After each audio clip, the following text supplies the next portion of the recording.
about a third of the way into my tour, for reasons, I can't remember what the initial reason was.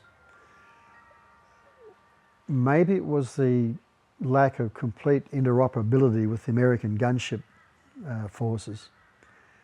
But for whatever reason, somebody decided that we would be better off if we had our own gunships. Well, there was no way we were going to get Charlie model helicopters off the US. We could have, but again, they would have been a different breed of chopper to service, and they weren't particularly impressive in terms of load capability.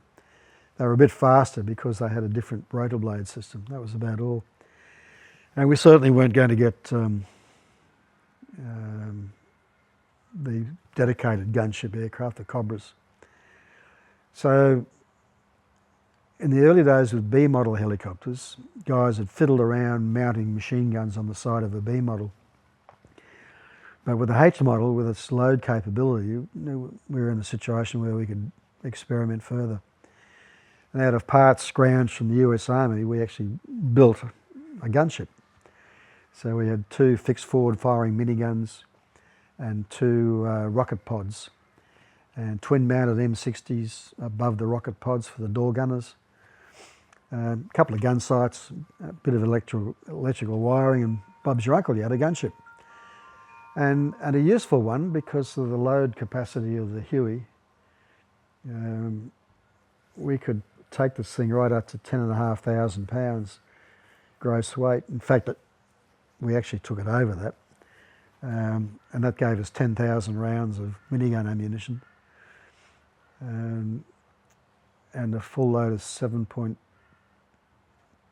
inch rockets. 2.75, sorry. 2.75 with a 9-pound warhead or an optional 18-pound warhead. And the warheads came in different models as well. You could have a white phosphorus one, and we usually carried the first in each tube was a white phosphorus one. And the rest we carried 18-pound high explosive. We fiddled with the flechette rocket, which had a couple of thousand little nails with fins on it. I'm not sure how effective they were in jungle, but I think they were more trouble than they were worth to carry. Anyway, we built this thing and sort of test flew it, and somebody wrote a service paper to Canberra, and Canberra ticked the box and said, yeah, you can do it. So we wired 4 aircraft initially, I think. Once a fortnight, the CO, John Paul, used to take the senior engineering officer and the equipment officer on a jolly around South Vietnam in a Huey. We were entitled to a daily ration of fruit juice as aircrew, which we never drank. A, because it was pretty crappy fruit juice, and B, we had a Coke club, so everyone drank Coke. So this stuff just used to pile up, and we had pallets of it. And the boys used to load up a Huey chock-a-block with the stuff and go around to the US bases and literally swap fruit juice for Huey parts. The US system, once equipment had arrived in Vietnam, there was no further accounting. It was written off. That was it. The buck, nothing, absolutely nothing. No accountability. So it was just a question of going around and getting whatever spares we needed to keep our equipo happy that he had a string of spares in the pipeline, and the senior engineering officer happy that he had all the parts he needed. And then one day we had an incident where one of our aircraft was quite badly damaged by a mine that exploded underneath it on approach to landing. And the aircraft was lifted out of the jungle by a Chinook and brought back to Vung Tau, and the senior engineer declared it to be potentially a write-off, or if it could be repaired, it would take him 2 or 3 months. Being a man who thought outside the box, and one who was prepared to use a bit of initiative to facilitate expediency.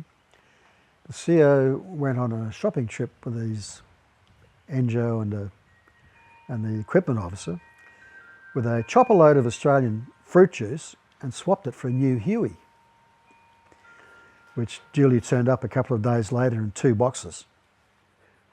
I recall the CO saying in the bar, what do you reckon our chances are of getting a new Huey? And this bloke say, yeah, I could do you a new Huey for chop a load of that there Aussie fruit juice. Done deal. So the boys literally assembled this thing in a couple of days, and we had our 16th aircraft back online. So a couple of months later, it would have been about 3 months maybe, I think. It was only about 5 or 6 weeks, and the Senjo reported to the CO that they'd repaired the damaged aircraft. So now we had 17 aircraft. But Canberra didn't know about the 17th aircraft. So we're flying along for about 2 or 3 months, and the Senjo comes back to the CO and says, look, I'm sorry, boss. It's no longer possible to hide this aircraft. The hours it's flying and the consumption of parts and this sort of stuff, he said, we've fudged and fiddled the books as far as we can go. I just can't make it work anymore. So John Paul had to fess up to Canberra that we actually had 17 aircraft. Well, there was an enormous kerfuffle, and it was basically a question, well, just give it back. Well, of course, the Americans wouldn't take it back because there was no process, because the aircraft didn't exist, because it was in Vietnam. And it sort of got up to the ambassador level in Canberra and maybe headquarters at maybe MAC-V in Saigon and places like this. And the Yanks basically dug their heels and said, look, we don't give a hoot. We don't want it back. There is no process. There's no one there to give it to. Yada, on and on it went. So eventually Canberra acquiesced and let us keep the 17th aircraft. That same process was used to acquire all the parts for the gunships, the rocket pods, the miniguns, you name it, we had it. It was all paid for with fruit juice. I was fortunate that my sabre training and weapons training on the Vampire made me a sort of logical choice to be picked up as one of the first gunship pilots. So my path in 9 Squadron took a slightly different route, and I spent probably 8 months more focused on gunship operations than routine Huey flying. We were trying to figure out how to harmonise the weapons to the gun sight, which is a swing down lock gun sight, and you could move the pipper up and down. It's a fairly complex process in a fixed wing aircraft, but it's a clear laid down science for a fixed wing aircraft. You can calculate a lot of factors that guarantees that you will get a point where the bullets meet that pipper at a certain distance. And because the helicopter fuselage literally dangles under the rotor disc, there was no equivalent way of measuring that relative airflow or angle between the disc and the cabin. In the bar one night there was a discussion about muzzle velocity, and people were saying that a bullet reached its maximum speed the instant it left the barrel. And I was one on the team that argued that the bullet continued to accelerate some distance beyond the end of the barrel because of the continuing rush of expanding gases coming out of the end of the barrel.